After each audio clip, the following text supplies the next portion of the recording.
All right, so astrology. I know you guys are interested in way more than just like your basic daily horoscope. Oh, yeah. Definitely. You want to know, like, how deep does this rabbit hole actually go? And lucky for you, that's what we're doing today. Exactly. We're going deep, deep, Deep dive. deep dive into how astrology can actually be used in, like, different parts of your life. Yeah. We've got some really cool insights that we pulled from another astrology show. Yeah, it's kind of like a behind-the-scenes look. Yeah, like we get to peek behind the curtain and see how they do things. Exactly. We'll cover everything from self-discovery, Right. relationships, careers, even a little bit about health. It's fascinating how many areas of life it really can apply to, you know? Absolutely. I think most people, when they first get into astrology, they start with their natal chart. Right? I know I did. Yeah. But I gotta admit, when I first saw mine, I was like, whoa, this is kind of overwhelming. Yeah, I mean, it can look like a very complicated puzzle at first glance. Ha. But it's really just a snapshot of the sky at the exact moment you were born. Oh, okay. Like a cosmic blueprint. I like that. Mapping out all your personality traits, your strengths, and even the challenges you might face. Uh-huh. And it goes way beyond your sun sign, Okay. which is one piece of the puzzle. Right. So besides my sun sign, like let's say, I don't know, I'm a Gemini. What else should I be looking at? Well, your moon sign is super important. Okay. It represents like your emotional world, your instincts, how you process feelings. No. So for instance, you know, a Gemini sun with a Cancer moon Uh-huh.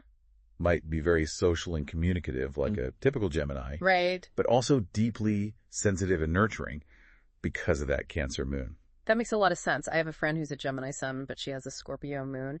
And she's like always cracking jokes, but you can tell underneath it all, she feels things so intensely. Exactly. It's like these different layers to your personality. Yeah. And the moon sign adds so much depth to understanding yourself. Then there's your ascendant or rising sign, which is basically how you present yourself to the world. Okay. Like the mask you wear, so to speak. Right. And it influences how other people perceive you. So like, even if I'm a total homebody at heart, if I have a Leo rising, I might come across as super confident and outgoing. That's a great example. And Yeah. people might be surprised to find out that you're actually quite introverted Right? once they get to know you better. Yeah, that totally explains why people are always surprised when I tell them I'm an introvert. Right. Now, what about relationships? Can astrology, like, help us figure out all those crazy, messy dynamics? Absolutely. Okay. Astrology can provide incredible insights into relationships of all kinds. Okay. Romantic relationships, friendships, even family dynamics. Okay, so I'm definitely intrigued by, like, the romantic side of things. Like, can the stars actually tell us if we're compatible with somebody? Well, we use something called the synastry chart. Okay. Basically, you're comparing two natal charts side by side Yeah. to see where the energies harmonize and where there might be some friction. Okay, so it's like a relationship blueprint. I like that. Mm-hmm. What are some of the, like, key things that you look for when you're reading a synastry chart? And one of the most important things is Venus. Okay. Venus is the planet of love. Right. Shows how we express affection and what we value in a relationship. Okay. So somebody with Venus in Leo, for example, might be very demonstrative and need lots of attention, while someone with Venus in Virgo might show love through acts of service Right. and prefer a more practical approach. So if you're dating someone with Venus in Leo, grand romantic gestures are probably their love language. Exactly. That's super helpful to know. And then we have Mars, the planet of action and desire, Okay. also reveals how we handle conflict. Uh-huh. So seeing how Mars interacts between two charts can give you insights into potential arguments or power struggles that might come up. Ooh, that sounds a little intense. But also, I mean, useful if you're trying to navigate those kind of tricky relationship situations. Right. What about emotional compatibility? Does astrology have anything to say about that? Definitely. Paying attention to moon sign interactions, especially in romantic relationships, can be super revealing Okay. because the moon represents our emotional needs and how we respond to intimacy. Mm-hmm. So, for example, a fiery Aries moon might need more space and independence. Okay. While a sensitive Pisces moon might crave constant reassurance and emotional connection. Right. So those two might need to work a little harder to understand each other's emotional needs. It doesn't necessarily mean they're incompatible, Right. but it highlights an area where they might need to communicate more openly Uh-huh. and be mindful of each other's sensitivities. So speaking of figuring things out, can astrology offer any guidance when it comes to careers? Like, can it help us find a path that's actually fulfilling? You bet. In career astrology, we look at a point in your natal chart called the midheaven, Okay. also known as the 10th house cusp. Hmm. It's associated with your public image, your aspirations, and your career potential. Oh, the midheaven. Mm-hmm. I've definitely looked at mine a few times, hoping for some career advice from the cosmos. Well, the midheaven can give us some valuable clues. Okay. For example, someone with a Sagittarius midheaven might thrive in fields related to travel, education, publishing, anything that expands their horizons. Right. Sagittarius is all about adventure and seeking knowledge. Exactly. What about someone with a Taurus midheaven? What kind of careers might they be drawn to? Well, Taurus is all about stability, beauty, practicality. So someone with a Taurus midheaven might excel in areas like finance, design, or even culinary arts. Interesting. They value creating tangible results and working with their hands. So it's like the stars are giving us this roadmap, highlighting these paths that are aligned with our natural talents and desires. But what about timing? Can astrology help us with, like, making big decisions at the right time? That's where transits and progressions come in. Transits are the current movements of the planets in the sky and how they interact with your natal chart. Okay. They can bring opportunities, challenges, and even significant life changes. So, like, if Jupiter, the planet of luck and expansion, is transiting through my career sector, that could be a good time to start that project I've been dreaming of. It could be a very supportive energy for new beginnings, for sure. Yeah. But remember, astrology is about working with the cycles, not just blindly following them. Right. It's always best to look at the whole picture and consider all the factors involved. So it's not like a guarantee, but it can give you a heads up about potential opportunities. Yeah. Okay. What about those infamous Mercury retrograde periods that everybody seems to dread? Are they really as bad as people say? Mercury retrograde often gets a bad rap. Right. Well, it's generally not the best time for, say, signing contracts or making major purchases. It can be an excellent period for reflection, revisiting old ideas, tying up loose ends. Think of it as a time for slowing down and reassessing, rather than charging full speed ahead. So instead of fearing it, we can use it as a time to pause and reflect. Exactly. That actually sounds kind of nice. It's about understanding the energy of that transit Right. and adapting accordingly. Okay, and speaking of adapting, let's move on to health and wellness. Right. I do want to emphasize this is not medical advice. No. But it is really interesting to think about how each zodiac sign is associated with specific body parts. It is. I've heard about this, but can you explain a little bit more about how that works? Yeah, this is the realm of medical astrology, which is a whole fascinating system in itself. Right. But basically, each zodiac sign is believed to rule certain areas of the body.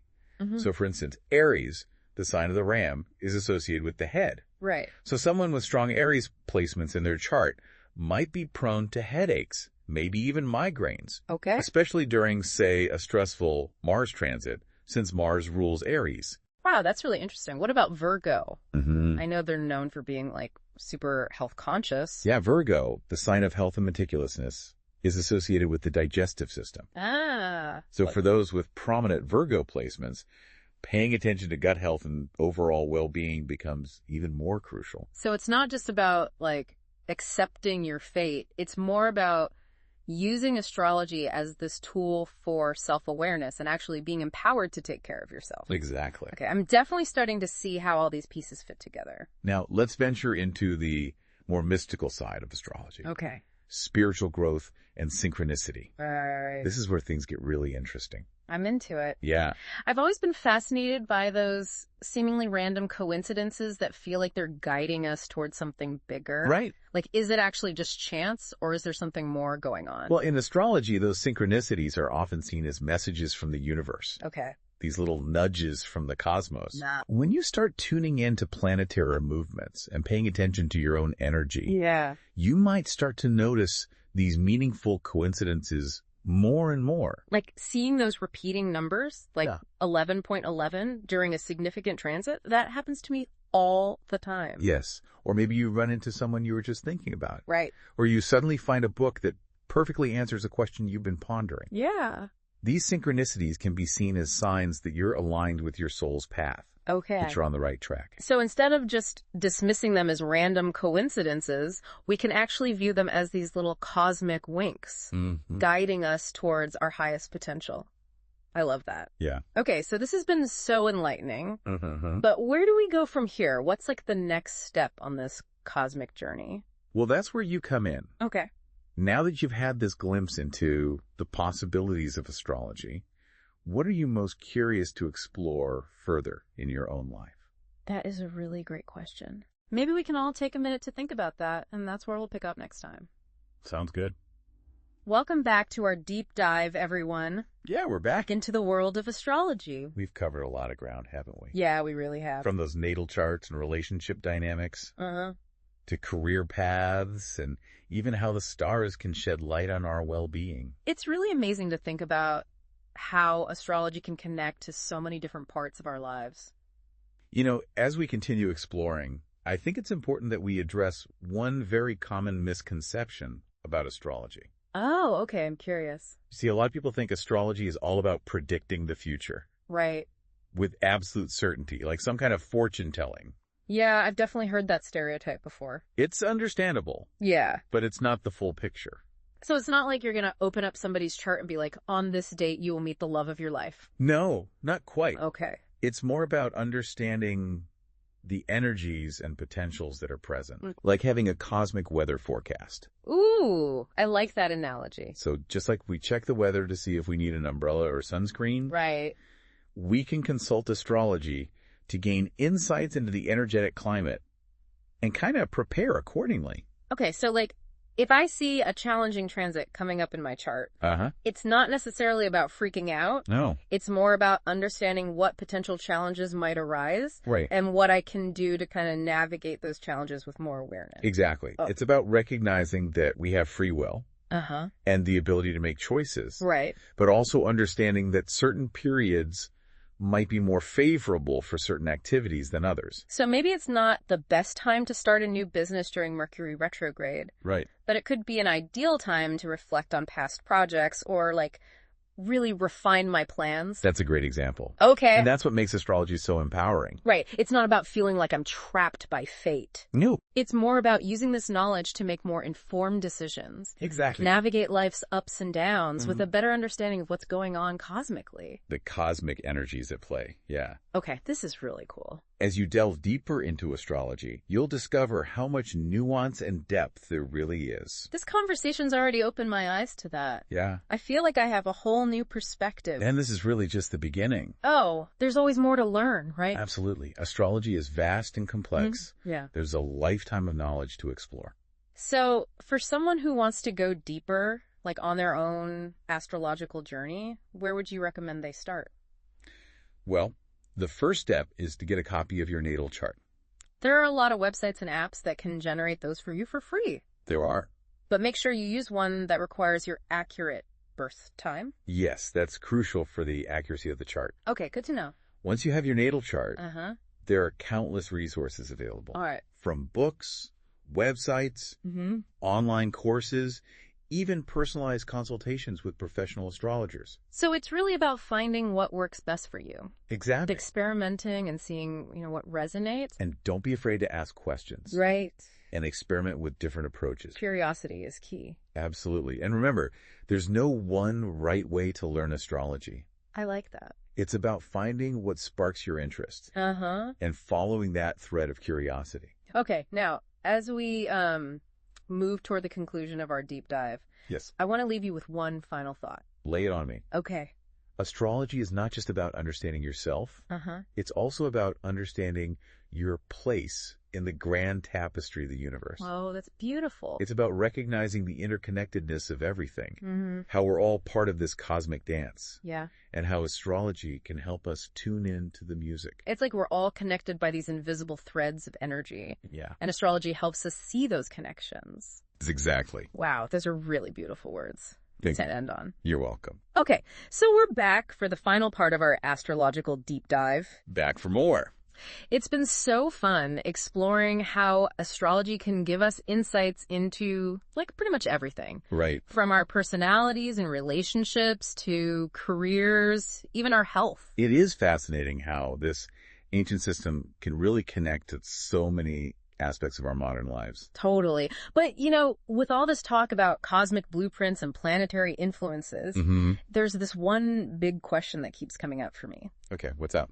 It's the whole free will versus destiny debate. Oh, yeah. Like, if our lives are influenced by the stars, does that mean we're all just puppets of fate? Right. Or do we actually have the power to choose our own path? It's a big one, isn't it? Yeah, it kind of feels like a paradox. It does. On the one hand, we have all these astrological influences that seem to be shaping our personalities, our experiences. But at the same time, we all have this feeling that we can make choices and create our own destinies. You're right. You've hit the nail on the head. It's not an easy question to answer. It's not a simple either-or situation. Okay. Astrology doesn't dictate our lives. Right. But it does provide this framework for understanding the energies and the potentials that are present. So it's kind of like having a map that shows us the terrain, but we're still the ones deciding which path to take.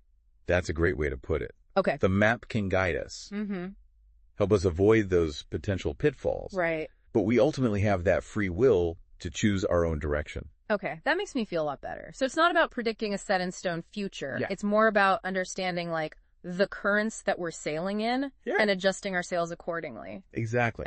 Let's say, for example, your natal chart indicates you might have a potential for challenges in relationships. Okay. That doesn't mean you're destined to have difficult partnerships. Right. It simply suggests that you might need to be more mindful of certain patterns or tendencies. So instead of seeing it as a bad thing, it's more like, okay, this is an area where I could potentially grow. Exactly. Or become more self-aware. It becomes an opportunity for growth and self-awareness. Okay, that makes sense. Astrology can empower us to take responsibility for our lives, to understand our strengths and weaknesses, and ultimately make choices that align with our highest potential. So it really all comes back to that idea of astrology as a tool for self-discovery and empowerment. Yeah. It's not about giving up control. No. It's about gaining a deeper understanding of ourselves and the forces around us. Absolutely. Okay, this has been an incredible journey. I agree. I feel like I've learned so much about astrology. Me too. And how it can guide us. It's been a pleasure exploring all these concepts with you. Likewise. And remember, this is really just the beginning of your astrological journey. Yeah, there's so much more to explore. To anyone listening, if you're feeling that spark of curiosity, I encourage you to dive in, get your natal chart, read some books, maybe even talk to a professional astrologer. You never know what insights you might discover. About yourself and your place in this vast cosmos. And approach it with an open mind. Yes. Curiosity. And a sense of wonder. The stars are there to guide us. Not control us. Exactly. Well said. This has been The Deep Dive. Thanks for listening, everybody. Thanks for joining us.